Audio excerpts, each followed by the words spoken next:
ഒരു ക്രിസ്മസ് ആയിട്ട് Christmas journal ഇല്ലെങ്കിൽ എങ്ങനെയാ? ഇന്ന് എൻ്റെ ക്രിസ്മസ് ജേർണൽ കണ്ടാലോ? വലിയ പണിയൊന്നുമില്ല, സിമ്പിളായിട്ടൊരു ജേർണൽ ചെയ്യാൻ വിചാരിച്ചു. ഞാൻ കുറച്ച് സ്റ്റിക്കേഴ്സ് പ്രിൻ്റ് ചെയ്ത് വെച്ചിട്ടുണ്ടായിരുന്നു. അപ്പോൾ അതെല്ലാം കൂടി തട്ടിക്കൂട്ടി ഒരു ജേർണൽ ചെയ്യാൻ വിചാരിച്ചിരുന്നതാണ്. അങ്ങനെ വലുതായിട്ട് ഐഡിയ ഒന്നും ഇല്ലായിരുന്നു. ഞാൻ എവിടെ നോക്കി റെഫറൻസ് നോക്കാണ്ട് ജസ്റ്റ് ഒരു ജേർണൽ പേജ് ചെയ്യുക ആ ഒരു ആഗ്രഹത്തിലിരുന്ന് ചെയ്തതാണ്.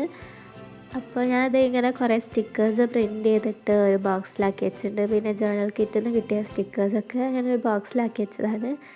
എടുക്കാനും സുഖമാണ്, പിന്നെ കാണാനും രസമാണ്, അതിനെക്കൊണ്ട് അങ്ങനെ എടുത്ത് വെച്ചതാണ്. അപ്പോൾ ഇതാണ് ഞാൻ പ്രിൻ്റ് ചെയ്ത സ്റ്റിക്കേഴ്സ്. ഇത് പിൻട്രസ്റ്റിൽ നിന്ന് എന്നോ എടുത്ത് വെച്ചതാണ്. അപ്പോൾ ഇതെൻ്റെ ജേർണൽ ബുക്കാണ്. ഇതിലേക്ക് ജസ്റ്റ് ഒട്ടിച്ച് എന്തെങ്കിലുമൊക്കെ എഴുതി ഒരു ഐഡിയ ഇല്ലാണ്ട് തുടങ്ങിയതാണ്. പിന്നെ അങ്ങ് ചെയ്തു. ജസ്റ്റ് ഒരു റെഡ് പെന്നുകൊണ്ട് പേജിൻ്റെ സെൻറ്ററിൽ മേരി ക്രിസ്മസ് എന്ന് എഴുതി കൊടുത്തു. ചുറ്റിലും കുറച്ച് സ്റ്റിക്കേഴ്സൊക്കെ ഒട്ടിച്ച് അങ്ങനെ സെറ്റാക്കി. പ്രാവശ്യത്തെ ക്രിസ്മസ് ഡേ വലിയ പ്രത്യേകിച്ചൊന്നുമില്ലായിരുന്നു, ഒരു നോർമൽ ഡേ പോലെ പോയി.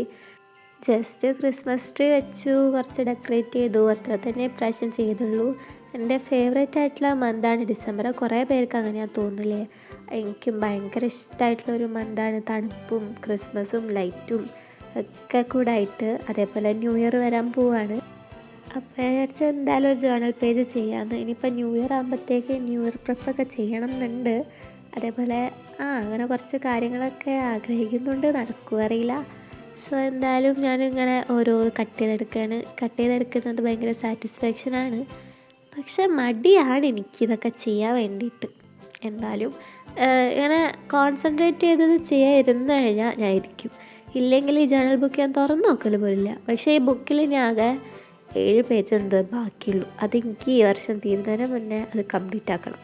അതിൻ്റെ ലാസ്റ്റ് പേജിൽ ഒരു കുഞ്ഞ് ലെറ്ററൊക്കെ എഴുതി അതെടുത്ത് വെച്ചിട്ട് ഒരു 3-4 കൊല്ലം കഴിഞ്ഞ് തുറന്ന് നോക്കുമ്പോൾ നൈസായിരിക്കുമല്ലേ? അങ്ങനെയൊക്കെ വിചാരിക്കുന്നുണ്ട്. ഞാൻ പറ്റിയെങ്കിൽ വീഡിയോ ആയിട്ട് ചെയ്യാം.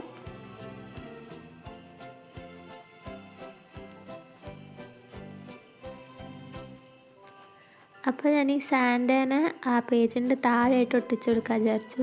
ഇത് സ്റ്റിക്കർ പേപ്പറിൽ പ്രിൻ്റ് എടുത്തതിനെ കൊണ്ട് ജസ്റ്റ് അതങ്ങോട്ട് ഒട്ടിച്ചാൽ മതി, ഗമ്മിൻ്റെ ആവശ്യമില്ല. പ്രത്യേകിച്ച് ഒരു ഐഡിയ ഇല്ലാത്തതിനെ കൊണ്ട് ഞാൻ ഇപ്പോൾ കട്ട് ചെയ്ത സ്റ്റിക്കേഴ്സൊക്കെ അവിടെ എവിടെയൊക്കെ ആയിട്ട് ആ പേജിൽ ഒട്ടിച്ചു കൊടുക്കാൻ വിചാരിച്ചു. ഇപ്പോഴും എനിക്കൊരു ഐഡിയ ഇല്ല എന്താ ചെയ്യേണ്ടതെന്ന്. അങ്ങനെ അത് അവിടെ എവിടെയൊക്കെ ആയിട്ട് ഓരോ സ്റ്റിക്കേഴ്സ് ഒട്ടിച്ചെടുത്തു. പക്ഷെ ആ പേജ് നല്ല രസമുണ്ടായിരുന്നു കേട്ടോ. വെറുതെ സ്റ്റിക്കറും ഒരു മേരി ക്രിസ്മസ് എന്ന് എഴുതിയപ്പോൾ തന്നെ ആ ഒരു പേജ് കാണാൻ നല്ല രസമുണ്ടായിരുന്നു. പിന്നെ കുറച്ച് സ്റ്റിക്കേഴ്സ് ഇപ്പുറത്തെ പേജിൽ ഒട്ടിച്ചെടുത്തു. പിന്നെ വിചാരിച്ച് ആ ഡേ എങ്ങനെയായിരുന്നു എന്ന് എഴുതാമെന്ന്. അപ്പോൾ ആ ക്രിസ്മസ് ഡേ എന്താ സാധാരണ പോലത്തെ ഒരു ഡേ, അത് മാത്രം. അങ്ങനെയൊക്കെ കുറച്ച് കാര്യങ്ങൾ, നടന്ന കാര്യങ്ങളൊക്കെ എഴുതി. ജസ്റ്റ് ഒന്ന് ടൗണിൽ പോകാണ്ടായിരുന്നു, അതൊക്കെ എഴുതി. അങ്ങനെ ഒരു സിമ്പിൾ ജേർണൽ.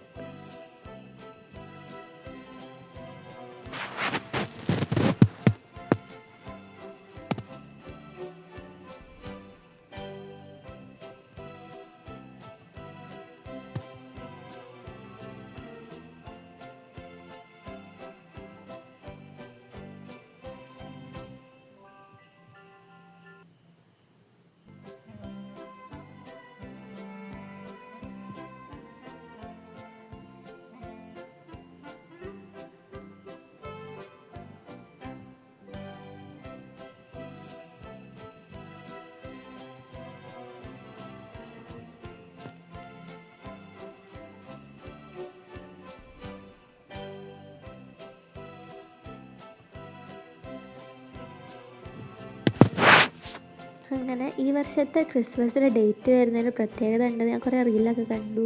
അത് ശരിയാണ്, ഇതാകെ ഒരു പ്രാവശ്യമല്ലേ വരൂ, 25/12/25 പറയുന്നത്. അപ്പോൾ ഇതാണ് എൻ്റെ ജേർണലിൻ്റെ ഫൈനൽ ലുക്ക്. ഇഷ്ടമായാൽ ലൈക്കും സബ്സ്ക്രൈബും ചെയ്യണം.